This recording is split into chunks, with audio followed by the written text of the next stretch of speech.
Ya, selamat malam, selamat berakhir pekan di Sabtu malam Minggu, tepat pukul berapa ini? Coba kita lihat dulu, di 20.23. Kita kembali di episode cerita-cerita ya.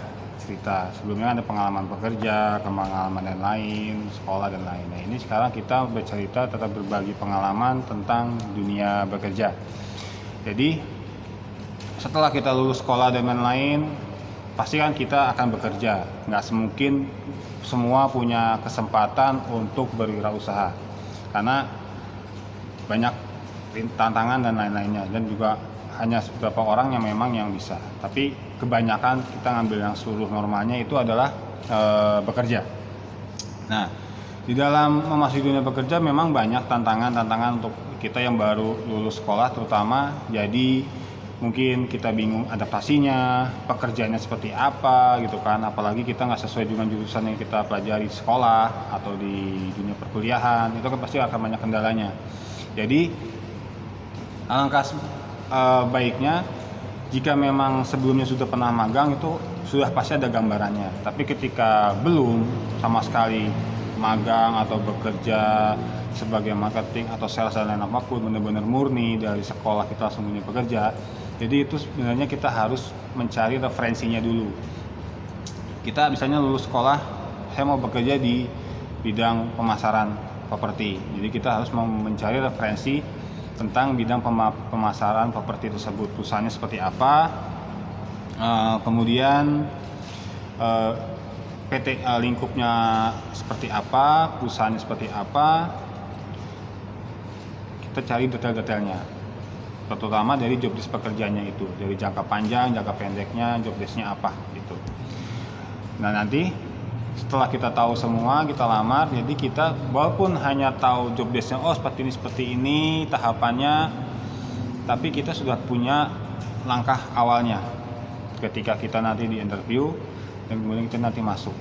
Langkah awalnya ada, misalnya kita sudah tahu nih, oh sebagai sales ini, jadi misi awalnya adalah kita mencapai penjualan.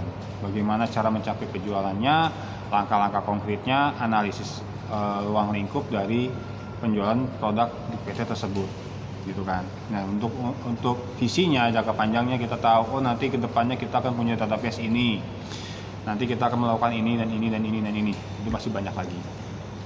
Dan selain itu juga bisa diterapkan mau yang di bidang pekerjaan kayak akuntansi atau yang lain-lain.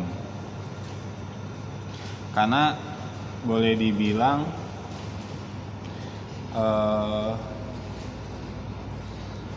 dalam dunia bekerja itu boleh dibilang memang sangat kompleks bagi yang tidak lulusan dari SMA atau kuliah yang lebih banyak teorinya, kecuali dari yang SMK ya. Kita SMK itu karena prosesnya sudah mengikuti yang namanya seperti kegiatan praktek. Kalau SMK ya, misalnya kita sesuai jurusan, SMK kita mau masuk dunia otomotif, kita bisa masuk SMK yang di jurusan teknik, di SMK jurusan sekretaris, perhotelan dan lain-lain. Itu kan sudah disiapkan untuk dunia kerjanya, jadi sudah tahulah nanti gambaran kerjanya seperti ini, sudah di training seperti ini. Tapi bagi yang belum lulusan SMA atau kuliah, itu pasti banyak teori. Jadi kita harus memahami dari deskripsi pekerjaan yang ada di perusahaan tersebut, terutama posisi-posisinya seperti itu.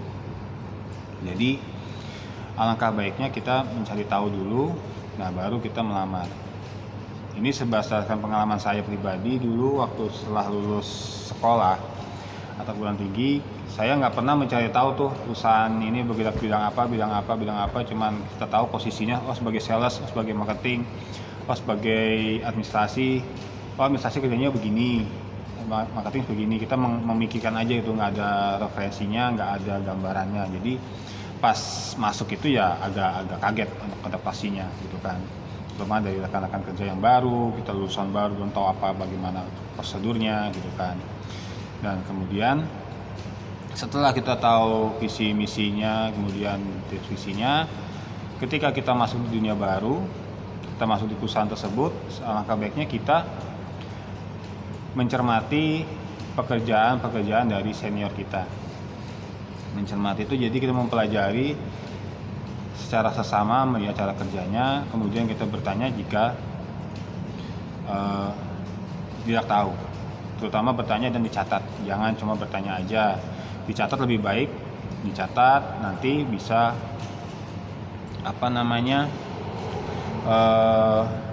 kelihatan apa sih kerjaan kita nih, posisi kita apa aja tahu gitu. Jadi kita bisa beradaptasi dengan senior lebih baik karena kita sudah memahami pekerjaan kita, seperti itu. Kemudian selain itu semua ya kita tinggal mengikuti aja aturan-aturannya dalam dunia bekerja, karena di dalam dunia bekerja itu boleh dibilang kita beda dengan namanya di dunia akademik. Kalau di dunia akademik kan kita banyakkan orang atau teman atau yang jadi dosen pasti nanya ke kita kan posisinya, kalau ada sesuatu pasti tanya-tanya. Tapi kalau di dunia kerja itu terbalik, kita yang tanya ke senior-senior kita atau teman sebelah kita yang walaupun baru tapi udah agak lama kita tanya gitu. Dan supaya kita jadi memahami seperti itu. Ini sih berbagi cerita pribadi aja, karena saya dulu juga pertama kerja agak susah tuh adaptasinya, karena kebiasaan kita individualis ya dalam dunia perkuliahan atau dunia sekolah. Pas dunia kerja itu kaget kan, karena banyak lingkup yang kompleksnya, rekan-rekan yang seperti itu, kemudian dan lain-lain gitu. Jadi di episode cerita keempat ini ya kita berbagi itu. Nanti mungkin kalau ada yang kurang jelas dari penyampaian ini atau pengen tanyakan bisa di chat kolom komentar aja gitu. Nanti bisa kita kasih tahu nih pekerjaan apa yang mungkin mudah dipelajari di awal sebagai pengalaman bekerja di saat lulus sekolah atau memang masih sekolah. Jadi nanti bisa buat ini referensi. Jadi kan mungkin kita mau jenjang yang lebih tinggi atau apa gitu. Mungkin tapi kalau memang sudah ada jenjangnya sendiri, kita sudah paham nih, oh kita udah punya biaya sekian, kita mau masuk sekian, nanti lulusan mau bagaimana, itu beda lagi gitu kan. Ini bagi yang mungkin seperti saya dulu memang benar-benar nggak ada biaya untuk melanjutkan lagi setelah lulus kuliah aja, kita harus bekerja. Dan itu cukup sulit karena ketika memang kita nggak tahu lingkup kerjanya seperti apa, seperti itu kan. Mungkin kalau di mixnya kurang jelas, saya mohon maaf karena ini kan langsung ya mixnya dari handphone, jadi nggak terlalu kenceng atau nggak terlalu ini ya mohon maaf. Ini saya juga udah kenceng ngomongnya gitu kan.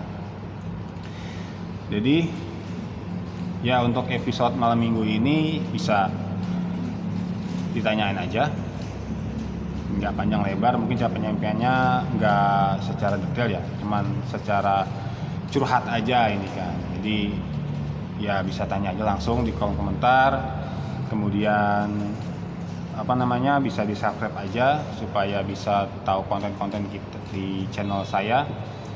Atau kalau baca deskripsi mungkin ingin menyumbangkan dananya untuk orang-orang yang terjerat utang atau kekurangan uang atau memang butuh dibantu, bisa ditransfer aja di rekening saya yang ada di deskripsi dari channel saya gitu. Jadi itu nanti bisa disalurkan seperti itu ya. Ya mohon maaf jika memang ada keterbatasan dari peralatan dan lain-lain, dimaafkan.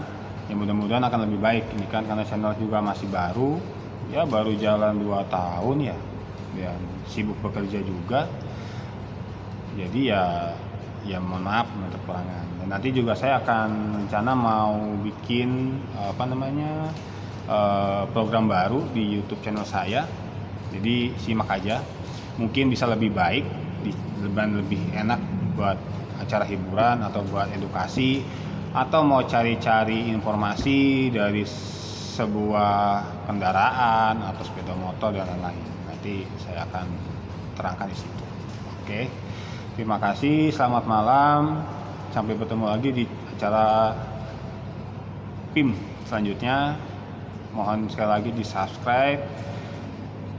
Ya dibantulah subscribe supaya bisa berkembang lebih baik lagi, dan kita bisa membantu lingkungan sekitar kita agar bisa lebih baik lagi. Terima kasih. Wassalam.